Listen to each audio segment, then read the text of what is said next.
ایک غیر مسلم نے اسلام قبول کیا. اس سے پوچھا گیا اسلام کی کس قدر نے تجھے متاثر کیا؟ اس نے کہا صرف ایک واقعہ میری ہدایت کا سبب بن گیا. اس نے کہا کہ کیا واقعہ؟ کہا ایک دن مجلس حضور کی لگی تھی، لوگوں کا ہجوم تھا. ایک شخص اٹھ کے کھڑا ہوا، حضور میرا بیٹا کئی دنوں سے گم ہے، مل نہیں رہا، آپ دعا کر دیں مل جائے. تو آقا کریم علیہ السلام قبل اس سے کے ہاتھ اٹھاتے ایک شخص جو باہر دروازے پہ کھڑا تھا اس نے کہا حضور ابھی میں آیا ہوں فلاں باغ سے گزر کے، میں نے بچوں کے ساتھ اس کے بیٹے کو کھیلتا دیکھا فلاں باغ میں. باپ نے سنا کہ میرا بیٹا فلاں باغ میں ہے تو ظاہر اس نے فوراً دوڑ لگا دی.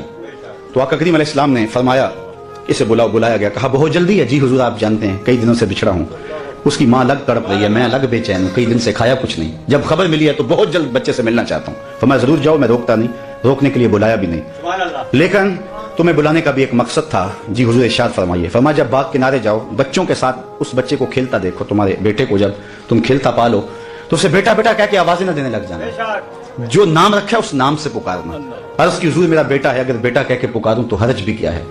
فرمایا تم کئی دنوں سے بچھڑے ہو، تمہارے لہجے میں بلا کا رس ہوگا اور تم نہیں جانتے، ہو سکتا ہے کھیلنے والوں میں کوئی یتیم بھی کھیل رہا ہو، اور جب تم اپنے بیٹے کو بیٹا کہہ کے پکارو گے اس کا کلیجہ تڑپ جائے گا، کاش آج میرا باپ ہوتا تو مجھے بھی بیٹا کہہ کے پکارا. تو کہا یہ شوق گھر جا کے پورا کر لینا، یہ شوق گھر جا کے پورا کر لینا، اس کے سامنے اپنے بیٹے کو بھی بیٹا کہہ کے نہیں پکارنا. یہ اسلام کا دیا ہوا دین ہے. غریب کے سامنے اپنی دولت کی نمائش نہیں کرنی، بیوہ کے سامنے اپنی بیوی سے پیار نہیں کرنا، بلکہ میرے حضور نے یہاں تک ارشاد فرمایا اپنے گوشت کی خوشبو سے غریب ہمسائے کو تکلیف نہیں دینی.